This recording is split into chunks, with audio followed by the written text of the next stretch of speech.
Hello, hello, hello! Today magte-test tayo ng bagong LiFePO4 cells. Ito ay mga 32700 cells na ang capacity ay 6,000 to 6,050 mAh. Resistance daw 4 to 7 milliohms. Kakaiba to, nasa labas yung white na insulator, hindi na ipit na heat shrink.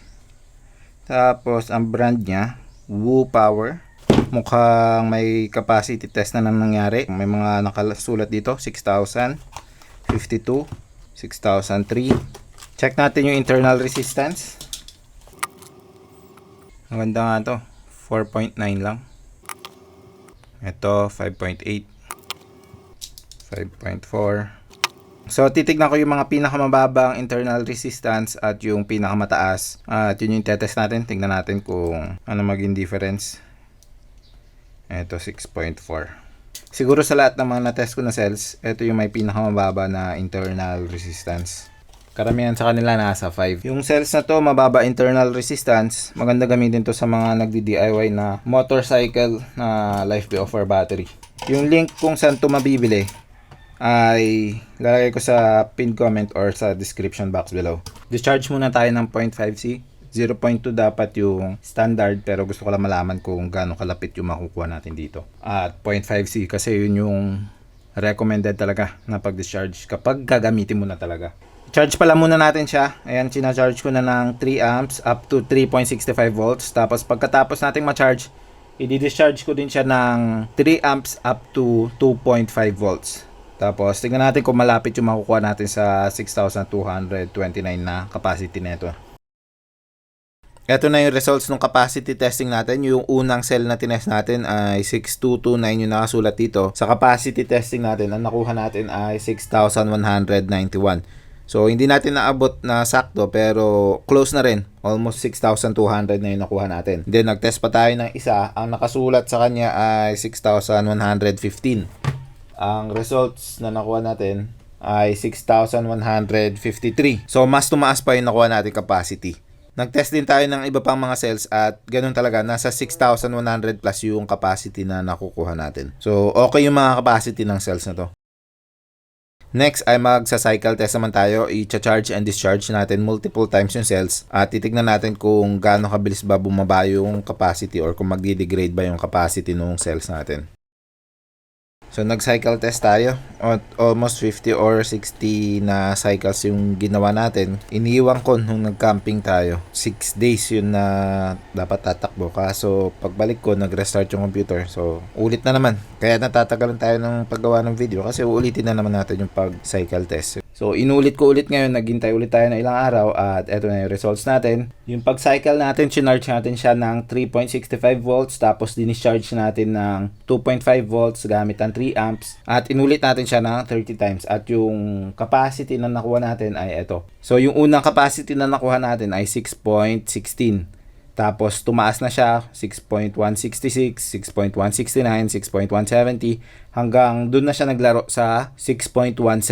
Naka ilang cycle siya at 6.17 lang siya naglalaro ng capacity. Hindi tayo nakakita ng pagbaba, so okay na okay yun. Yung capacity na nakasulat sa cell natin ay 6,115. So, naabot natin siya, mas mataas pa yung nakuha natin. Ang susunod ay mag-discharge at charge tayo ng mas mataas sa 3 amps. Tignan natin kung umiinit ba yung cells. Ayan, nag-charge na tayo ng 5 amps. Recommended dito usually 3 amps. So, balik tayo in a few minutes. Tignan natin kung umiinit yung cells natin. Dagdagan pa pala natin yung current na pumupunta sa battery natin. Gamitin natin yung power supply. So, additional 5 amps.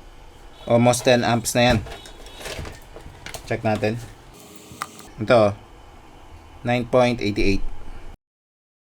After 30 minutes, nag-start tayo na ang cell natin ay around 30 to 31 degrees Celsius. Ngayon, nasa 35 to 36 degrees Celsius na.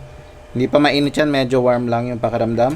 3.48 volts na yung cell natin. Nag-start tayo ng 3 volts, so almost full na siya. Ayos kasi, yung ibang cell, kapag ginawa mo yan 10 amps sa 32,650, medyo iinit na yan. Ito hindi siya uminit na sobra. Next ay discharge naman natin. Mainit na to start with yung cell natin, 36. 5 amps lang naman kasi yun lang yung kaya nung pang discharge natin. Tingnan natin kung iinit ba. Ayan, nagdi-discharge na tayo ng 5 amps. Balik ulit tayo after a few minutes.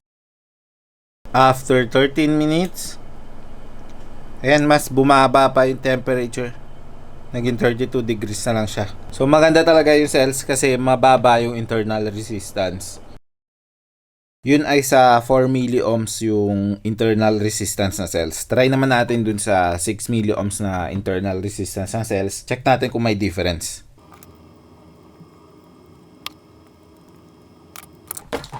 Check din natin yung internal resistance kung nagbago ba. After ma-cycle ng siguro almost 90 na siguro to. Tumaas nga. Tumaas yung internal resistance hanggang 5.2 na. Nag-start tayo ng 4 something. 4.6 ata o 4.8. Habang sinacycle nyo talaga tataas internal resistance.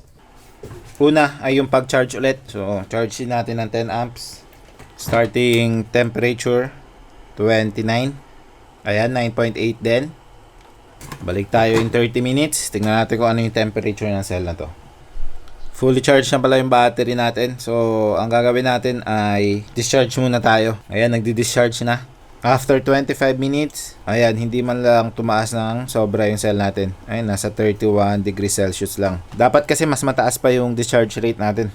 Siguro mga nasa 18 amps. Pero eto lang kasi yung maximum na kaya natin. Pero at least kapag sa gantong discharge rate, almost 1C, hindi naman iinit yung cells natin. Mag-charge na tayo. Usually sa pag-charge din naman kasi mas mabilis siyang umiinit. Kasi mas mataas ang discharge rate talaga ng cell kaysa sa pag-charge. Ayan, nagcha-charge na. Double check lang. Ayan, 10.2 amps. After 23 minutes ng pag-charge ng cell natin ng 10 amps, yung temperature ng cell natin ay nasa 37-38 degrees Celsius. So medyo mas mataas siya dun sa mas mababa ang internal resistance. 36 yung max na nakita natin sa isang cell. Ito 38. Medyo warm na pero acceptable pa rin naman yan. At yun, meron tayong nakikitang konting difference kung mas mataas na yung internal resistance ng cells. Sa 32650 or 32700 naman, basta below 8 milliohms pa, okay pang gamitin yan. Yung internal resistance ng cells ay hindi pala fix yan sa lahat ng cells. Kasi may mga nagtatanong kung ano daw internal resistance dapat ng cells nila. Yung ganito, 5 to 8 milliohms ay para sa 32650 or 32700 na cells lang.